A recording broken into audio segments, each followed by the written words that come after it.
Le groupe de Bilderberg, vous en entendrez certainement parler dans les prochains jours. Tout de suite, des précisions sur cette espèce de sigle ou dénomination assez inconnue du grand public. Des précisions, Dominique Bromberger en Angleterre. Torquay, station balnéaire de 60 000 habitants, sera pendant 3 jours la capitale officieuse du monde occidental.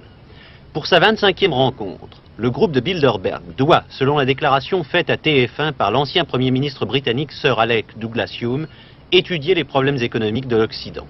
C'est la première fois que cette organisation, jusque-là très secrète, donne une indication, aussi minime soit-elle, sur son ordre du jour. Et pourtant, bien des rumeurs ont couru depuis 2 ans sur son rôle réel dans la direction des affaires du monde. L'un des membres du groupe a dit par exemple « C'est au cours d'une de nos réunions, dans le courant des années 50, qu'est née l'idée du traité de Rome ». La liste de ceux qui ont été sélectionnés par le comité directeur pour participer à l'une ou à l'autre des rencontres, du genre de celle qui aura lieu à l'Imperial Hotel de Torquay, inclut presque tous les chefs d'État ou de gouvernement du monde occidental, dans un éventail qui va du centre-gauche à la droite, choisis parfois à un moment de leur carrière où ils n'étaient dans leur pays qu'une étoile naissante de la politique. Gordon Tesser a été le premier journaliste à révéler dans le Financial Times les activités du groupe.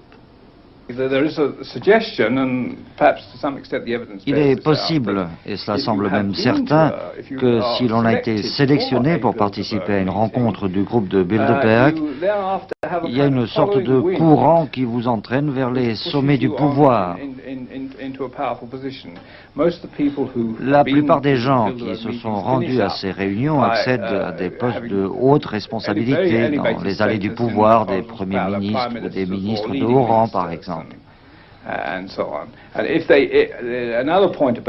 Et si vous arrivez à un poste très important sans avoir été sélectionné par les gens du groupe, eh bien vous serez immédiatement appelé à en faire partie. Les 22, 23 et 24 avril se retrouveront dans cet hôtel de Torquay, gardé d'un côté par des falaises abruptes, de l'autre par des forces de police impressionnantes, des chefs de gouvernement tels l'allemand Helmut Schmidt ou le suédois Faldin, des ministres importants tels le britannique Healey, des personnalités de la politique comme Henry Kissinger ou Margaret Thatcher, du monde des affaires comme David Rockefeller et même du syndicalisme. Mais il n'y aura à l'issue de ces conversations ni déclaration ni communiqué. La réunion de cette année constituera un tournant dans l'histoire du groupe de Bilderberg. Que la date et le lieu de cette réunion aient été connus à l'avance constitue en effet un événement sans précédent, que ce soit à la suite d'indiscrétions voulues ou non.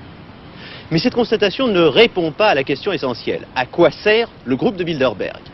S'agit-il simplement d'un forum où les grands du monde occidental se retrouvent pour échanger leurs idées et éviter entre eux tout malentendu? Ou bien est-ce un lieu de rencontre où l'on élabore des décisions qui engagent l'avenir du monde occidental? Cela dans le secret et en dehors des procédures normales. TF1 à l'Imperial Hotel, Torquay.